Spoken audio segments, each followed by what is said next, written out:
तो दोस्तों स्वागत है आपका आपके अपने YouTube channel competitive GK classes में। आज हम आपके साथ एक नए वीडियो के साथ जुड़े हैं जिसमें आज हम बात करेंगे उत्तर प्रदेश से जुड़े महत्वपूर्ण प्रश्नों की। और आज यह इसका भाग 2 है। तो वीडियो को अंत तक देखिएगा और अगर आपको कंटेंट अच्छा लगता है तो दोस्तों के साथ शेयर करिएगा। चलो शुरू करते हैं। तो हमारा पहला प्रश्न होगा कि उत्तर प्रदेश की सबसे बड़ी नक्षत्रशाला कौन सी है। देखिए इसका जो सही उत्तर है वह है गोरखपुर नक्षत्रशाला। देखिए प्रदेश के अंदर 3 नक्षत्रशालाएं हैं। इनमें से एक गोरखपुर में है जिसे लोग वीर बहादुर सिंह नक्षत्रशाला के नाम से जानते हैं। इसे तारा मंडल के नाम से भी जाना जाता है। देखिए पूर्वांचल में यह एकमात्र नक्षत्रशाला है। इसके अलावा लखनऊ और रामपुर में भी नक्षत्रशालाएं हैं। एक प्राइवेट नक्षत्रशाला भी है जो प्रयागराज में है। ठीक है, तो ये कुल मिलाकर सरकारी अगर बात करते हैं तो वो 3 हो गई और प्राइवेट हो गई तो वो 4 हो गई। ठीक है, उसको मिला लेते हैं तो 4 हो जाती हैं। लेकिन अगर आपसे पूछा जाता है कि सरकार के द्वारा जो बनाई गई नक्षत्रशालाएं हैं वो 3 ही हैं। अगला प्रश्न देख लेते हैं। उत्तर प्रदेश का सर्वाधिक प्राचीन संग्रहालय कहाँ स्थित है। देखिए यह इसका सही जवाब होगा लखनऊ। देखिए उत्तर प्रदेश राज्य में लगभग 70 संग्रहालय हैं। वे कला, संस्कृति, पुरातत्व विज्ञान, इतिहास, औषधि, वस्त्र, वाद्य यंत्र तथा अन्य विशिष्ट विषयों से संबंधित हैं। इनमें राजकीय संग्रहालय लखनऊ प्रदेश का सबसे प्राचीन संग्रहालय है। इसकी स्थापना कब हुई थी? 1853 ईस्वी में की गई थी और इसकी शाखाएं लखनऊ तथा इलाहाबाद दोनों जगहों पर स्थित हैं। अब सन 1860 में दोनों शाखाओं को मिला करके क्या कर दिया गया था? एक कर दिया गया था। तो यह भी याद करने वाला क्वेश्चन है, इसको याद रखिएगा। अगला प्रश्न है हमारा, ब्रिटिश सरकार के शासनकाल में उत्तर प्रदेश की ग्रीष्मकालीन राजधानी किस नगर में होती थी। तो सबसे पहले एक प्रश्न आपके मन में आएगा कि ब्रिटिश काल में उत्तर प्रदेश का नाम क्या था। तो इसका नाम था यूनाइटेड प्रोविंस। और बात कर लेते हैं सही उत्तर की, तो सही उत्तर होगा हमारा नैनीताल। देखिए ब्रिटिशर्स को नैनीताल में यूरोपियन के मनोरंजन की रुचि तथा ब्रिटिश राज में प्रशासनिक आवश्यकताओं को पूरा करने का सामर्थ्य का अंदाजा हो गया था। तो लिहाजा 1862 में नैनीताल को नॉर्थ वेस्टर्न प्रोविंसेस की ग्रीष्मकालीन राजधानी बना गया था। अगले प्रश्न की ओर बढ़ते हैं। तो हमारा अगला प्रश्न है, उत्तर प्रदेश का वर्तमान स्वरूप किस दिन अस्तित्व में आया था। सही जवाब है इसका 9 नवंबर 2000। बाकी एक चीज़ और है, इसमें कुछ महत्वपूर्ण प्रश्न हैं उनको देख लेते हैं। संभागों की संख्या उत्तर प्रदेश में कितनी है? 18। अगर जिलों की संख्या बात करी जाए तो 75 है, जिसमें से महानगर हैं लखनऊ, कानपुर और आगरा। तहसील की अगर आपसे संख्या पूछी जाती है उत्तर प्रदेश में कितनी है, तो 351 है 2020 की गणना के अनुसार। कुल विश्वविद्यालय जो है हमारे उत्तर प्रदेश में ये 55 है। विधानमंडल जो है उत्तर प्रदेश का कैसा है? द्विसदनात्मक है। और विधानसभा के सदस्यों की संख्या अगर आपसे पूछी जाती है तो वो 403 प्लस 1। देखिए जो प्लस 1 ये है वो एक एंग्लो इंडियन है, तो कुल मिलाकर 404 हो जाता है। इसी प्रकार विधान परिषद में भी 99 सदस्य होते हैं प्लस 1 एंग्लो इंडियन, कुल मिलाकर के 100 सदस्य हो जाते हैं। उसके अलावा लोकसभा में सदस्यों की संख्या 80 है। राज्यसभा सदस्यों की संख्या 31 है। उच्च न्यायालय प्रयागराज जो है इसकी खंडपीठ लखनऊ है। ठीक है, तो चलिए आगे देखते हैं। इसमें भाषा जो है उत्तर प्रदेश की वो हिंदी है। उर्दू जो है दूसरी राजभाषा है। 1989 से इसको दूसरी राजभाषा माना गया है। राजकीय पक्षी की बात करते हैं तो सारस या क्रॉच है। राजकीय पेड़ की बात करते हैं तो उत्तर प्रदेश का राजकीय पेड़ अशोक है। राजकीय पुष्प की बात करते हैं तो पलाश या टेसू जिसे बोलते हैं वो है। राजकीय चिन्ह अगर बात करते हैं तो एक वृत्त में 2 मछली एवं तीर कमान, ये 1938 से स्वीकृत है। अगले प्रश्न की ओर बढ़ते हैं अपने। उत्तर प्रदेश का राज्याध्यक्ष राज्यपाल कहलाता है, इसकी नियुक्ति कौन करता है। देखिए राज्यपाल की नियुक्ति करते हैं राष्ट्रपति। राज्यपाल की नियुक्ति राज्य के राज्यपाल को राष्ट्रपति अपने हस्ताक्षर और मुद्रा सहित अधिपत्र द्वारा नियुक्त करेगा। ठीक है, और राज्यपाल राष्ट्रपति के प्रसाद पर्यंत पद धारण करेगा। यानी कि राज्यपाल जो है वो राष्ट्रपति के द्वारा ही उसका पद जो होता है वो अपना पद धारण करता है। साथ ही साथ राज्यपाल राष्ट्रपति को संबोधित कर अपने हस्ताक्षर सहित लेख द्वारा अपना पद त्याग सकेगा। मतलब राज्यपाल अगर अपना पद त्यागना चाहते हैं तो वो भी राष्ट्रपति के द्वारा ही संभव है। अगला प्रश्न देख लेते हैं। उत्तर प्रदेश का प्रमुख लोकगीत कौन सा है। देखिए उत्तर प्रदेश का जो प्रमुख लोकगीत है वह बिरहा है। बिरहा, कजरी और रसिया, ये 3 लोकगीत बहुत उत्तर प्रदेश में फेमस हैं या कह सकते हैं यहाँ प्रसिद्ध हैं। बिरहा जो है पूर्वांचल का प्रसिद्ध लोक गायन है। यहाँ की परंपरा है जिसमें गायक द्वारा भोजपुरी भाषा में स्थानीय क्षेत्र में घटी किसी घटना का वृत्तांत गीत के रूप में गाया जाता है। रसिया जो है यह ब्रजभूमि की प्रसिद्ध लोक गायन की परंपरा है। और जो कजरी है वो सावन के महीने में गाया जाता है। इसे पूर्वांचल क्षेत्र का मधुर लोकगीत कहते हैं जिससे जिससे मुख्यतः महिलाओं के द्वारा गाया जाता है। अगला प्रश्न हमारा क्या है कि उत्तर प्रदेश का बृहत्तम उद्योग कौन सा है। तो ये क्वेश्चन बहुत इंपॉर्टेंट है, इसको ध्यान में रखिए। उत्तर प्रदेश का सबसे जो बृहत्तम उद्योग है वह है हथकरघा उद्योग। राज्य में गैर लघु उद्योग क्षेत्र में 58 कताई की मिलें हैं और कुल 74 कपड़ा मिलें हैं। राज्य में 2.58 लाख हथकरघा बुनकरों और लगभग 4.21 लाख पावरलूम बुनकरों के साथ यह देश में 5वें स्थान पर सबसे अधिक हथकरघा बुनकर यहाँ पर पाए जाते हैं। यह राज्य अपने कालीनों के लिए भी जाना जाता है और भारत के लगभग 90% कालीन का उत्पादन भी उत्तर प्रदेश में होता है। ठीक है, चलिए बढ़ते हैं अपने अगले प्रश्न की तरफ। तो हमारा अगला प्रश्न है, उत्तर प्रदेश के किस नवपाषाणिक पुरास्थल से धान की खेती के साक्ष्य मिलते हैं? तो जो कौन सी ऐसी जगह थी जहाँ से नवपाषाणिक पुरास्थल ऐसा कौन सा था जहाँ से धान की खेती के साक्ष्य मिले हैं?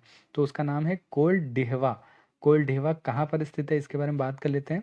देखिए, नवपाषाण काल में सर्वप्रथम खाद्यान्नों की व्यवस्थित कृषि प्रारंभ हुई थी तथा मनुष्य ने जौ, गेहूं और वन्य किस्म की जो फसलें थी इनको उपजाया था।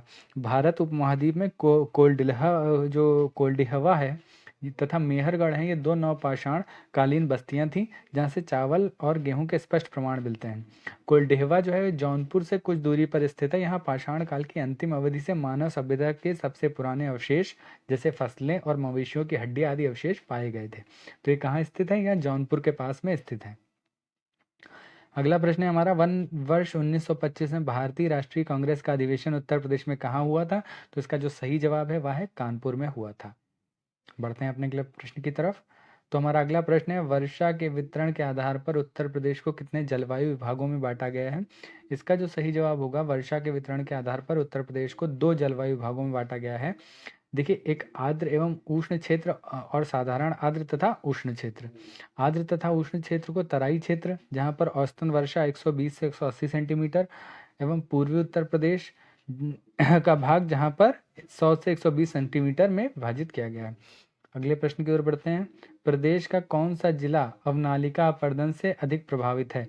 इसका जो सही जवाब होगा वह होगा इटावा। देखिए, अवनालिका अपर्दन इसके बारे में थोड़ा जान लेते हैं। इस क्षेत्र की जो मिट्टी होती है वो काफ़ी हल्की होती है। वनस्पति के आवरण के अभाव में मृदा का अपर्दन काफ़ी तीव्र गति से होता है। अर्थात यहाँ पर जो मिट्टी है वो बहुत तेजी से निकलती रहती है, उसका अपर्दन होता रहता है। यहाँ 15 से 20 फीट तक की गहराई के खड्ड एवं बीहड़ बन जाते हैं। उत्तर प्रदेश का इटावा जिला इससे सबसे अधिक प्रभावित है। बढ़ते हैं अगले प्रश्न की तरफ। वर्तमान में उत्तर प्रदेश में कितने राष्ट्रीय उद्यान हैं? इसका जो सही जवाब है वह एक है। उत्तर प्रदेश के संपूर्ण वन क्षेत्र का लगभग 1/3 भाग वन्यजीव परिरक्षण संगठन से नियंत्रण में है। वर्तमान में उत्तर प्रदेश में 3 राज्य प्राणी उद्यान तथा 1 राष्ट्रीय उद्यान है। तो राष्ट्रीय उद्यान की संख्या 1 हो गई है। आरक्षित संरक्षण का क्षेत्र तथा 26 वन्यजीव विहार भी उत्तर प्रदेश में है। तो अगले प्रश्न हमारा क्या है, उत्तर प्रदेश में सर्वप्रथम किस पक्षी विहार की स्थापना की गई थी? तो इसका जो सही जवाब होगा वह है नवाबगंज पक्षी विहार। यह नवाबगंज पक्षी विहार जो है उन्नाव में स्थित है और यहाँ पर जो है सही है पहला पक्षी विहार है। अगला प्रश्न है हमारा, हरदुआगंज ताप विद्युत ग्रह कहाँ स्थापित है? हरदुआगंज ताप विद्युत ग्रह जो है वह स्थापित है अलीगढ़ में। और देखिए, Harduaganj thermal power station Kasimpur power colony, यह कहाँ पर है? यह जो कासिमपुर पावर कॉलोनी है यह आपके अलीगढ़ में स्थित है। ठीक है, तो इसको याद रखिएगा। अगले प्रश्न की ओर बढ़ते हैं। उत्तर प्रदेश में किसान मित्र योजना कब शुरू गई थी? तो किसान मित्र योजना शुरू की गई थी 18 जून 2001 से। ठीक है, तो हमारा अगला प्रश्न क्या है? अगला प्रश्न है, उत्तर प्रदेश में प्रमुख रूप से आम की किन 2 किस्मों का उत्पादन होता है? देखिए, उत्तर प्रदेश में दशहरी तथा चौसा, ये 2 आम की प्रमुख जो फसलें हैं इनका उत्पादन होता है। और ये जो दशहरी आम है लखनऊ के जो मलिहाबाद नाम की एक जगह है वहाँ पर बहुत ज़्यादा ये पाया जाता है। ठीक है, और उसके अलावा चौसा आम की भी जो है बहुत ज़्यादा उत्पादन होता है और यह पश्चिमी बेल्ट जैसे सहारनपुर और मेरठ इन सब जगहों पर पाया जाता है। ठीक है, अगला हमारा प्रश्न है, अमरूद उत्पादन के लिए कौन से शहरों का जोड़ा प्रसिद्ध है? तो देखिए, अमरूद उत्पादन के लिए बरेली और इलाहाबाद प्रसिद्ध हैं। देखिए, प्रयागराज के जो अमरूद हैं देश और दुनिया में प्रसिद्ध हैं। इलाहाबाद का सबसे खास अमरूद सेबिया, लोगों को सेब समझ इस अमरूद को लोग सेब समझ लेते हैं। इसकी खासियत यह है कि सेबिया प्रजाति का अमरूद किसी दूसरे शहर में पैदा नहीं होता है और सेब की तरह दिखने वाला यह अमरूद अंदर से लाल और खुशबूदार होता है। इसके अलावा बरेली सेब के अमरूद भी अमरूद उत्पादन के लिए बहुत प्रसिद्ध हैं। अगला प्रश्न देखते हैं, उत्तर प्रदेश के किस स्थान पर रेशमी साड़ियाँ बनाई जाती हैं? तो आप लोग सुना होगा बनारसी साड़ी के लिए बनारस बहुत फेमस है। और यहाँ पर एक जो साड़ी बनाई जाती है वो विवाह आदि शुभ अवसरों पर स्त्रियां जो हैं, हिंदू स्त्रियां, वो धारण करती हैं। इसके अलावा बनारस के आसपास के क्षेत्र जैसे चंदौली हो गया, जौनपुर हो गया, आजमगढ़ हो गया, मिर्ज़ापुर हो गया, संत रविदास नगर हो गया, यहाँ पर भी बनारसी साड़ियाँ बनाई जाती हैं। लेकिन जो रॉ मटेरियल है, कच्चा माल है, ये बनारस से ही आता है। अगला हमारा प्रश्न है, उत्तर प्रदेश में राज्य स्तरीय खेल का आयोजन प्रथम बार कब किया गया था? तो इसका सही जवाब होगा 2005 और 2006 में। ठीक है। और अगर बात करते हैं खेल मंत्री की, कि इस समय उत्तर प्रदेश के खेल मंत्री कौन है, तो इनका नाम है श्री उपेंद्र तिवारी। साल 2022 के विधानसभा चुनाव में जब कैबिनेट मंत्रियों का गठन किया गया था, तब खेल मंत्री के तौर पर उपेंद्र तिवारी को चुना गया था। अगला हमारा प्रश्न है, कांच उद्योग के लिए उत्तर प्रदेश का कौन सा जिला विख्यात है? तो इसका सही जवाब होगा फिरोजाबाद। देखिए, फिरोजाबाद में मुख्यतः चूड़ियों का व्यवसाय होता है। यहाँ पर अगर आप रंग बिरंगी चूड़ियों की दुकानें देखने जाते हैं तो आपको बहुतायत मात्रा में मिल जाएंगी। घरों की जो महिलाएं हैं वो भी चूड़ियों पर पॉलिश लगाकर अपनी जो रोजगार है उसका अवसर प्राप्त करती हैं। और भारत में कांच का सर्वाधिक जो सर्वाधिक उपयोग होता है, कांच का सर्वाधिक प्रयोग करके जो चीज़ें बनाई जाती हैं वो फिरोज़ाबाद नाम के छोटे शहर में ही बनाई जाती हैं। यह बेसिकली आगरा के पास का एक शहर है। तो यहाँ के ज़्यादातर लोग जो हैं वो कांच उद्योग से ही जुड़े हुए हैं।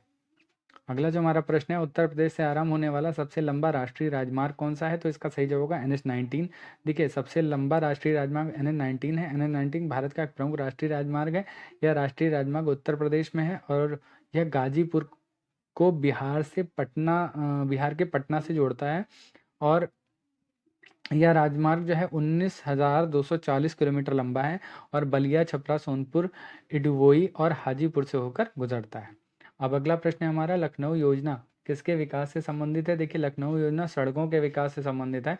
भारतीय सड़क कांग्रेस द्वारा 1985 में सड़कों के विकास संबंधी 20 वर्षीय योजना का निर्माण किया गया था। इसे लखनऊ प्लान के नाम से भी जाना जाता है। अगला जो हमारा प्रश्न है वह है, उत्तर प्रदेश के किस जिले को सर्वाधिक वर्षा होती है, किसमें सबसे कम होती है? इस प्रश्न का उत्तर हम डिस्कस कर लेते हैं। देखिए, अगर जिले का बात किया जाता है तो सबसे ज़्यादा वर्षा वाला जिला जो है वो गोरखपुर जिला है। यहाँ पर औसतन 184.7 सेंटीमीटर वर्षा होती है। और अगर सबसे कम वर्षा की बात करते हैं तो मथुरा जिले में सबसे कम वर्षा होती है। यहाँ पर औसतन 54.4 सेंटीमीटर वर्षा होती है। ठीक है। अगला प्रश्न देख लेते हैं, यमुना एक्सप्रेस वे किन दो नगरों के बीच में बना हुआ है? तो देखिए, यमुना एक्सप्रेस वे बना हुआ है आगरा और नोएडा। इसको याद रखिएगा। बढ़ते हैं अगले प्रश्न की तरफ, उत्तर प्रदेश का स्थापना दिवस कब मनाया जाता है? तो इसका स्थापना दिवस मनाया जाता है 24 जनवरी को।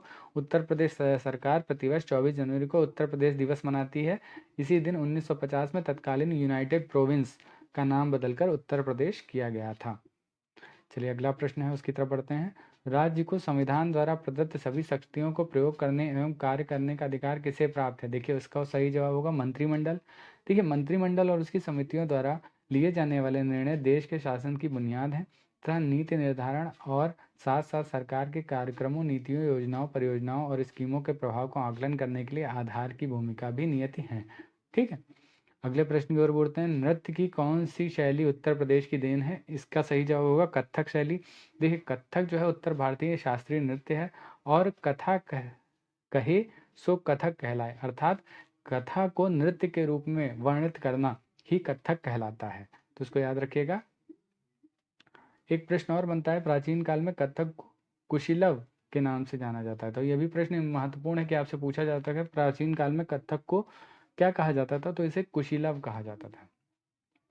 अगला हमारा प्रश्न है, उत्तर प्रदेश में उर्दू को द्वितीय राजभाषा कब घोषित किया गया? तो इसका भी मैंने थोड़ी देर पहले वर्णन किया था। वर्ष 1989 में उत्तर प्रदेश की जो भाषा थी, द्वितीय भाषा, उसे उर्दू के रूप में मनोनीत किया गया।